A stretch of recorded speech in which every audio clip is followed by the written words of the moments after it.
Graça e muita paz. Vamos ler Atos, capítulo 2, verso 42. E perseveravam na doutrina dos apóstolos, e na comunhão, e no partir do pão, e nas orações. Vou ler novamente, Atos 2, 42.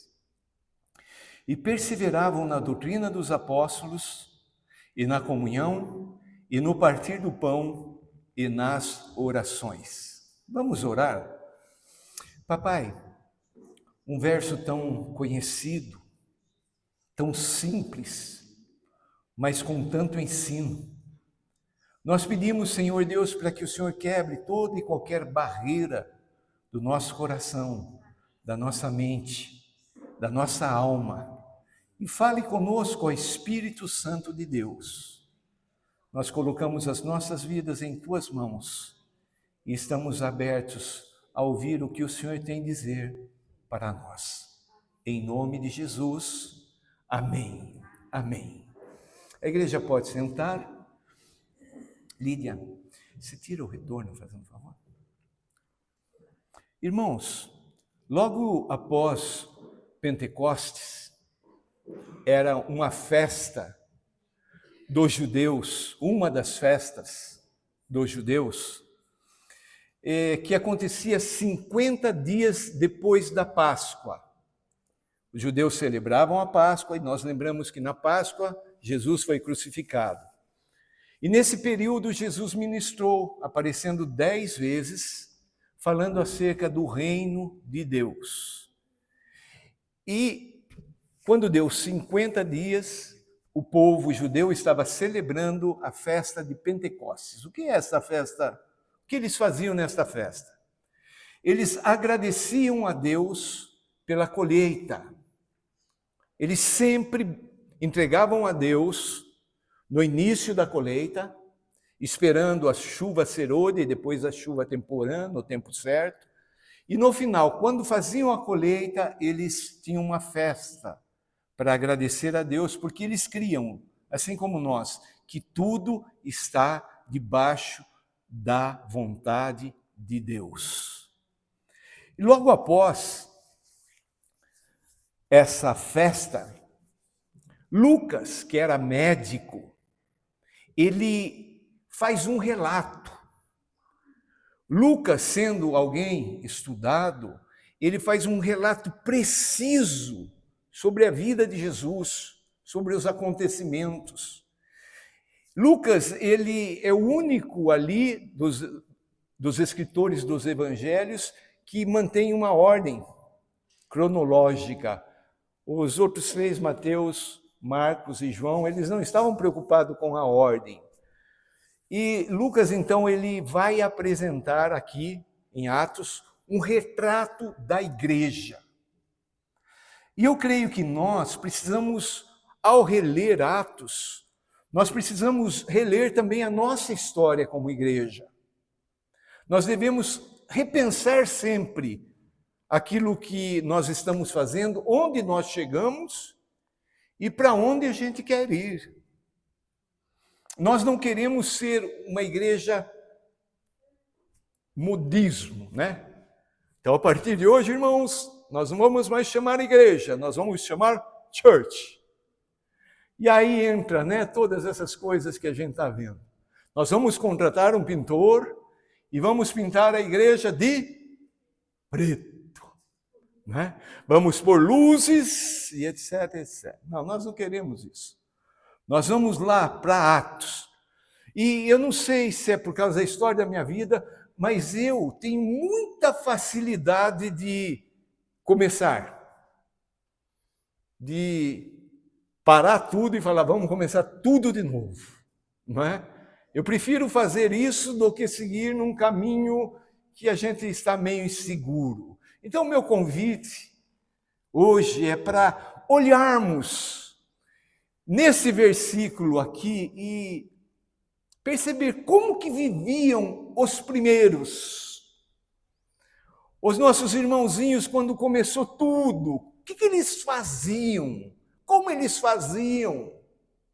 E assim, então, nós temos a possibilidade de acertar. Aquilo que está certo, a gente não joga fora, a gente continua. Aquilo que a gente saiu, desviou um pouquinho, né? Pegou um atalho, etc, etc, a gente volta. A gente volta e começa novamente. Amém, irmãos? Eu prefiro chegar lá no fim da estrada e falar assim, acertei o caminho, do que chegar lá no fim e falar, peguei o caminho errado. E ter que voltar tudo, né? Então a gente vai fazendo as análises, as comparações, como que viviam os nossos irmãos lá no início, não é?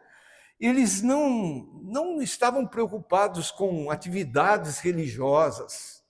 O Espírito Santo havia descido sobre eles. Eles estavam impactados. Eles perceberam que a promessa de Jesus se cumpriu neles. E Pedro, aquele que diante da empregadinha, que naquela época não valia nada, né? Negou Jesus. Não conheço Jesus, nunca ouvi falar dele. Se acovardou. Agora, diante da descida do Espírito Santo, ele se levanta com ousadia e com intrepidez. E essa mesma ousadia e intrepidez nós precisamos para enfrentar o que está acontecendo e o que virá ainda acontecer.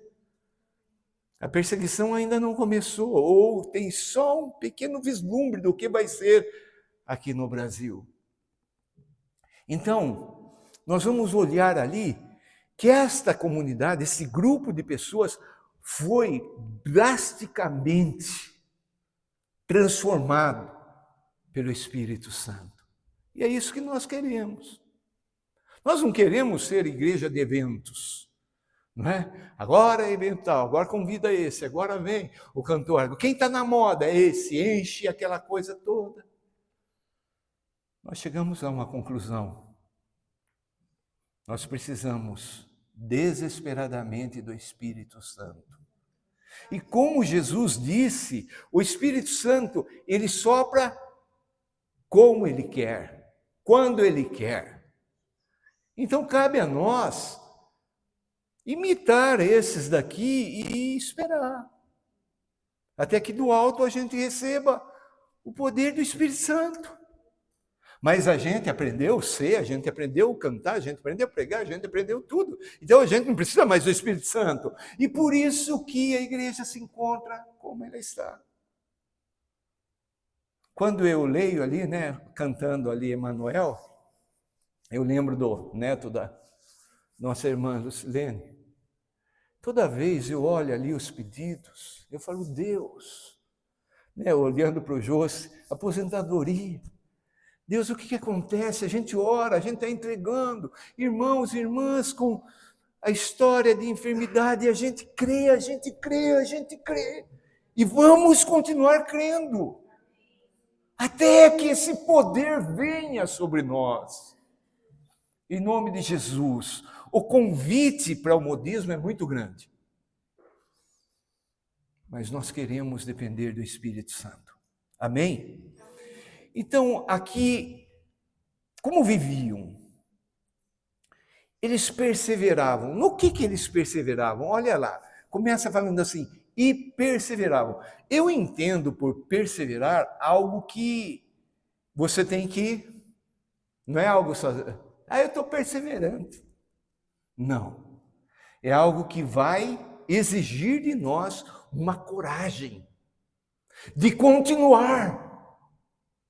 Quando a gente vê ao redor o que está acontecendo, a gente fala assim, ué, mas por que comigo não está acontecendo? A tendência humana e carnal é a gente se deixar levar. Mas não, nós queremos e vamos, em nome de Jesus, perseverar. No quê? Primeira coisa, perseveravam na doutrina dos apóstolos. Eles perseveravam na doutrina. Essa palavra doutrina, volta e meia, vejo gente, né,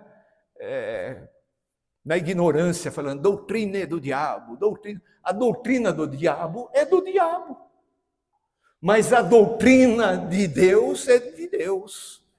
Então, essa doutrina, o que significa isso? A palavra doutrina, no original, didaquê. Didaquê significa ensino. A doutrina dos apóstolos era o corpo de ensinamentos. Era a mesma doutrina, são os mesmos ensinamentos de quem? De Jesus. A gente precisa inventar alguma coisa nova? A gente precisa criar uma cartilha nova para falar de Deus? Não. O que eles pregavam? Ali na classe das crianças a gente aprende 5 coisinhas. Deus é amor, o homem é pecador, Jesus morreu por nós. Você precisa entregar a sua vida a Jesus e você tem a salvação. É simples. Ah, mas é tão simples para os nossos dias. Mas hoje em dia as pessoas têm uma cultura, as pessoas sabem tanto, então vamos mudar o nosso linguajar. Os discípulos de Jesus, eles eram, desculpa Pedro, desculpa João, ignorantes no tocante ao conhecimento. Eles eram iletrados nesse sentido, ignorantes nesse sentido, mas eles eram sábios. Então Deus não precisa da sabedoria, entre aspas, do conhecimento, da inteligência do homem. Deus precisa da obediência do homem. E Deus pega aquele mais limitado. Jesus falou assim em certa altura para Deus: Deus, Pai, obrigado, porque aprove o Senhor a trazer a revelação a quem? Aos pequeninos, aqueles que... Mas hoje... não é? Hoje somos doutores e etc, etc. Então, qual era a doutrina? A palavra de Deus. Os ensinamentos, o fundamento da igreja está nos ensinamentos de Jesus. Hoje, as igrejas se tornaram como empresas. A maneira da administração e tudo. Eu lembro do Cine que falava, isso que estão ensinando na igreja, hoje ensinavam lá na firma que eu trabalhava. Estão copiando as coisas do mundo. As igrejas hoje estão se tornando franquias. Você quer ter o nome da nossa igreja? Nosso pastor, nós somos famosos, você vai crescer, você vai ter bastante gente. É só seguir a cartilha deles. Nós não queremos isso. Deus tem nos livrado pela misericórdia dele. O ensinamento apostólico era aquilo que moldava, era aquilo que determinava a fé das pessoas. Não eram os eventos, não eram os acontecimentos, era a doutrina. Havia naquelas pessoas sede de conhecer sobre Jesus, os ensinamentos de Jesus. Você lembra quando você se converteu? Você lembra quando você pegava a Bíblia pela primeiras vezes que você começou a entender a Bíblia, e você devorava, e você lia, e você lia, e você aprendia, e você...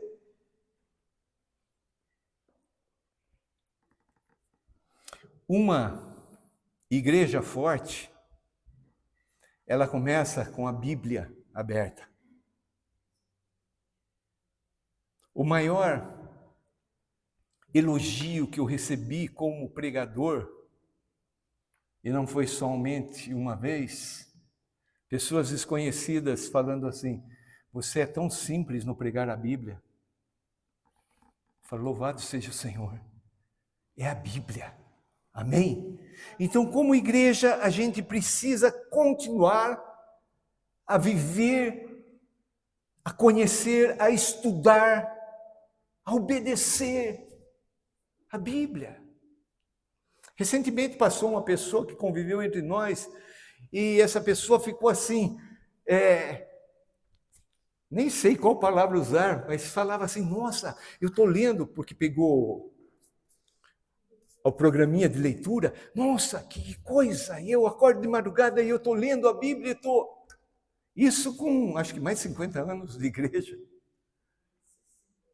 Queridos, há uma estatística, já antiga, hoje deve estar pior essa estatística. Cerca de 80% dos pastores brasileiros não leem a Bíblia diariamente. Eu imagino a igreja. Nós temos esse santo costume, esse santo vício de pegar a palavra de Deus todos os dias e ler, e ler, e ler, e ler, e ler, e ler, e ler. Ah, não enjoa? Não. Por quê? Porque é viva. Você está lá, de repente, lendo o texto que você já conhece, já leu, já pregou, já ouviu pregação, e, o Espírito Santo traz algo novo. Como é gostoso! Ontem, novamente, eu fui impactado pela palavra de Jeremias. Trocaram o manancial de Deus, manancial de águas, por cisternas, por poços quebrados, arrebentados, que não seguram a água. A gente fica, você não fica impressionado de ver o povo judeu? Que coisa! Não é? Errou aqui, se arrependeu, você fala, agora vai, pum! Aí, acabamos de ler ali Reis, né? Nenhum fez o que era bom. São poucos, mas eu me alegro com esses poucos. A maioria fez o que era errado, como seus pais, etc, etc. Oh, Jesus! Vamos continuar firmes na palavra, amados. Não vamos trocar por nada, amém? A segunda coisa, eles perseveravam na comunhão. Comunhão. A palavra comunhão, do grego koinonia, significa unidade, significa participação conjunta, comum união, comunhão. Essa palavra também era usada quando eles celebravam a ceia do Senhor. Tinham aquela comunhão, chamavam koinonia ágape, comunhão do amor. Coisa linda. Comunhão. Nós vivemos em dias onde o diabo está trabalhando ferozmente para gerar confusão, separação, divisão, partidarismo. E nós precisamos tomar muito cuidado, porque senão a gente entra nessa. Comunhão. Eles compartilhavam não somente o mesmo espaço, né? Porque isso aí é um ajuntamento de pessoas. Eles compartilhavam a vida. A vida. O pouco tempo, muitas vezes, que a gente tem tomando um cafezinho ali, a gente conversa, a gente está conversando, compartilhando. Não é? Hoje eu perguntei para o Ciro, tudo bem? Ele falou, não está tudo tão bem. Aí ele contou o problema com o irmão dele. Isso é compartilhar vida, é compartilhar experiência, é compartilhar aquilo que nós nos alegramos, é compartilhar aquilo que nós sofremos, é compartilhar as nossas vitórias, aleluia, mas também compartilhar os nossos fracassos, compartilhar a alegria, como é bom, compartilhar também a tristeza. Nós vivemos nesse mundo. Por ser cristãos, não estamos isentados disso. A Bíblia, o Senhor nos ensina que o sol, a chuva, cai tanto sobre o justo como o injusto. Agora eu sou crente e não vou mais ter problema nenhum. Não, tem problema sim, tem luta. Qual é a diferença? A diferença é que nós temos uma esperança. A diferença é que nós sabemos o final da história. A diferença é que, mesmo estando perdendo uma aqui hoje, lá no final eu sou mais que vencedor. Eu vou morar com Jesus para todo sempre. Que coisa maravilhosa ter comunhão. Ontem, uma senhora síria escreveu agradecendo à noite. Ela escreveu assim que ela sente muito não poder conversar na nossa língua, que ela queria se expressar. E é difícil, né, quando você quer falar alguma coisa. Eu lembrei agora, assim, eu novo convertido, e eu corria Toda manhã eu corria 7 quilômetros, né? E depois de um culto lá um dia, o pastor pregando, ele falou da gente ajudar o próximo, daí ele citou, eu não sabia que ele tinha me visto. Eu estava correndo, eu vi uma pessoa carregando uma cama, um senhor de idade, lá na minha cidade. Eu parei e falei, daqui eu carrego o senhor, e fui falando de Jesus, e o homem era surdo, ele não ouviu nada. Como é difícil você querer falar e não ser entendido, não é? Mas nós aqui não, sabe, nós somos irmãos, nós somos da mesma família, nós temos o mesmo sangue correndo na nossa veia, o sangue de Jesus. E eles colocavam os seus interesses pessoais de lado para viver o interesse das outras pessoas, a necessidade, o carinho mútuo, ajuda. Queridos, a maior expressão do Evangelho é o amor. É o amor. E nós, como discípulos do amor, discípulos de Jesus, nós temos que transmitir esse amor para as pessoas. O mundo, as pessoas não fazem isso. Quando fazem, elas fazem com o celular na mão, tirando uma selfie. Olha, estou doando. Olha, estou ajudando. Olha, igrejas estão fazendo isso para se tornarem conhecidas. Demonstrar amor, unidade, cuidado mútuo. O que aprendemos aqui? Onde Cristo reina, o egoísmo dá lugar ao amor fraternal. Você começa a ter o coração de Cristo e ter o desejo de ajudar o próximo. Então, a primeira coisa que eles perseveravam, doutrina dos apóstolos. Segundo, na comunhão. Terceiro, no partir do pão. Perseveravam no partir do pão. Deixa eu só deixar claro que muitas pessoas falam que o partir do pão é a comunhão. Não, se fosse a comunhão, não teria falado comunhão antes, certo? O que significa, então, perseverar no partir do pão? Eles viviam centrados numa coisa só, uma pessoa só, Cristo. E o que eles celebravam, eles lembravam constantemente do sacrifício de Jesus. Paulo chega a afirmar categoricamente que a mensagem dele, o que era? A cruz. A cruz. Hoje estão eliminando essa verdade. Não pode falar em sofrimento, porque o pessoal não gosta, vai embora. Não pode falar de cruz, não pode isso, não pode aquilo outro. Não, a nossa mensagem é a cruz. A nossa mensagem continua sendo aquilo que Jesus fez por nós lá na cruz. Constantemente nós lembramos da cruz. Ontem, conversando ali em casa, eu, Miriam, Lídia, eu lembrei que no início da fé a gente é bem limitado na nossa crença no início, né?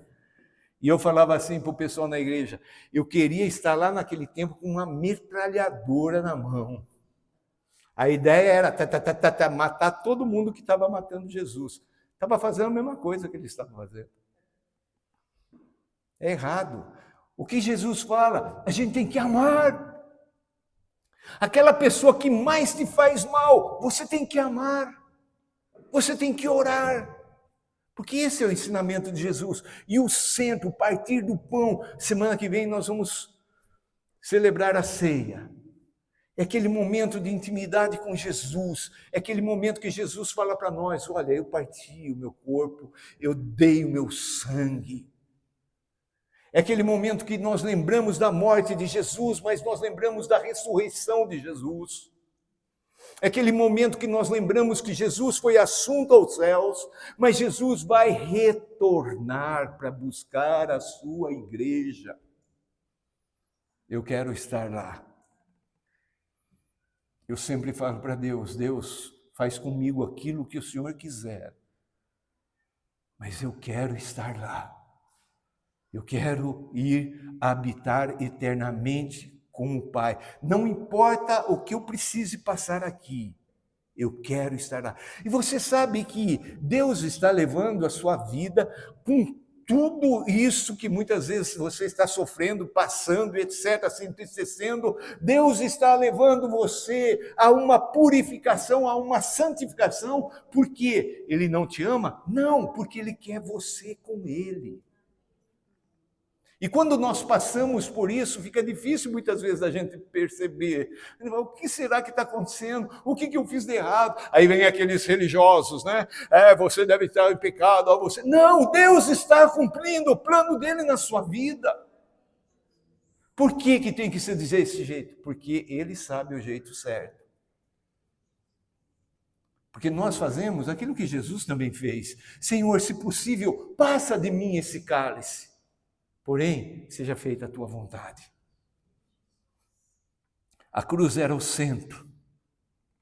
E quando eles celebravam a ceia do partir do pão, eles faziam com uma reverência, com uma gratidão a Jesus. Que lição que nós aprendemos aqui. A igreja perde sua identidade quando deixa Jesus ser o centro. Ou melhor dizendo, a igreja deixa de ser igreja quando ela tira Jesus do centro. É tudo por causa de Jesus. O nosso louvor, a nossa adoração, a nossa comunhão, os ensinos, tudo por causa de Jesus. Ele é o centro. Em quarto e último lugar, eles perseveravam nas orações. A igreja primitiva vivia em constante oração. E se há algo que nós lutamos e que temos que perseverar, é nessa questão da oração. Quanto se prega, quanto se ensina, e quão pouco se pratica a oração. A oração nada mais é do que conversar com Deus. A falsa religião nos ensina falsos jeitos, modismos de se orar. Orar é conversar com o Pai. Pai, eu não estou bem hoje. Pai, eu vou fazer determinada coisa, eu preciso da tua bênção. Pai, o Senhor quer que eu faça isso mesmo? É trazer aquele que já está conosco para uma realidade. É compartilhar com ele tudo. Tudo.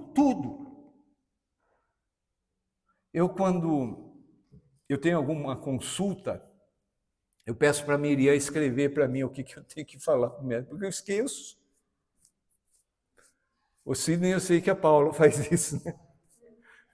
Eu esqueço, e muitas vezes não é que eu esqueço. Eu chego lá, eu sou de conversar bastante, começo a conversar, depois esqueço até por que eu estou ali. Não é? É isso, é conversar com Deus. Deus, hoje eu tenho uma consulta.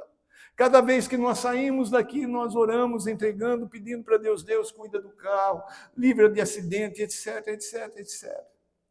Todas as vezes. Muitas vezes chego no Jardim Paulista, esqueci de orar, Senhor Deus, me abençoa. Eu preciso conversar com Ele. Não é Ele que precisa, Ele quer conversar comigo. Mas sou eu que preciso contar para Ele. Muitas vezes a gente abre o coração com o vizinho, vizinha, com amigo de trabalho, etc., com parente, mas não abre o coração para Deus. Por quê? Porque a gente formulou na nossa cabeça que oração é daquele jeito, daquela maneira. Não, orando no carro, fazendo a comida, a mulher fazendo a comida, etc., a gente conversa com Deus. Deus, eu preciso da tua ajuda. Deus, por favor. E eles perseveravam na oração. Todas as decisões eles consultavam a Deus.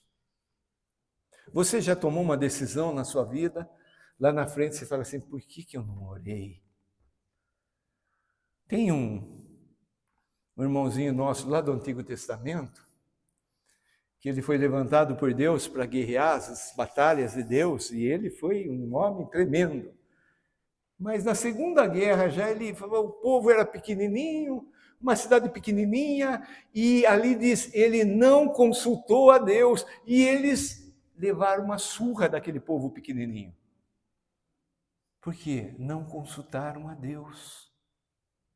Nós precisamos trazer Deus para a realidade das nossas vidas.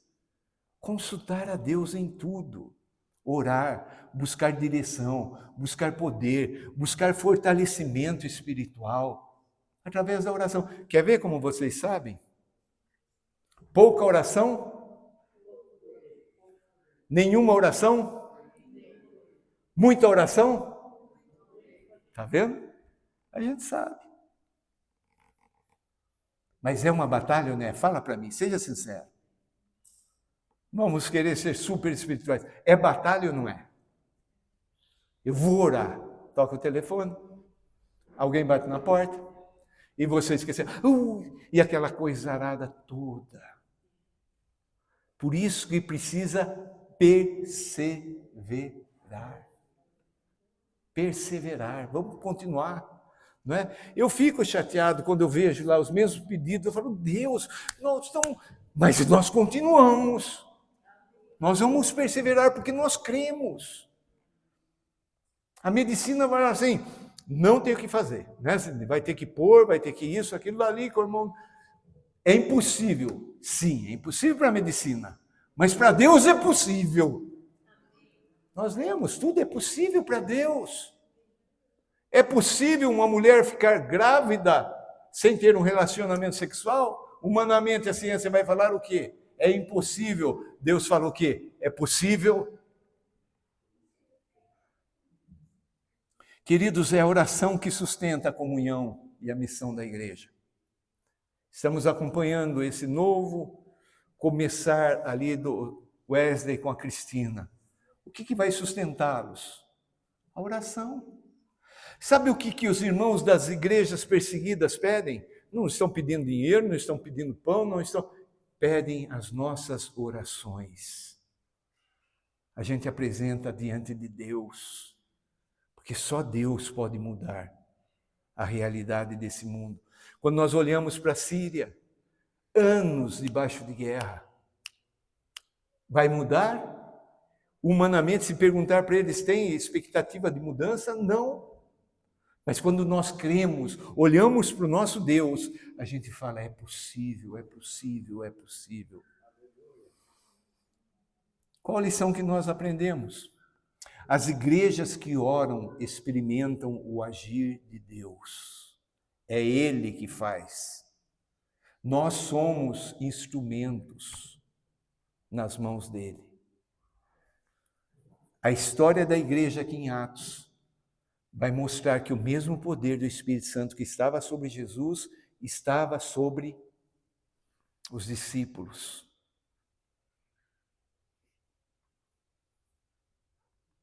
Eu creio, irmão. Você pode perguntar aqui como é que você está vendo? Eu vou falar para você o seguinte. Os meus olhos naturais não estão vendo, mas eu continuo crendo. Esses dias atrás, tivemos um pequeno tempo de comunhão através de videochamada, eu e meus outros 3 irmãos. Eu continuo crendo. Eu continuo crendo.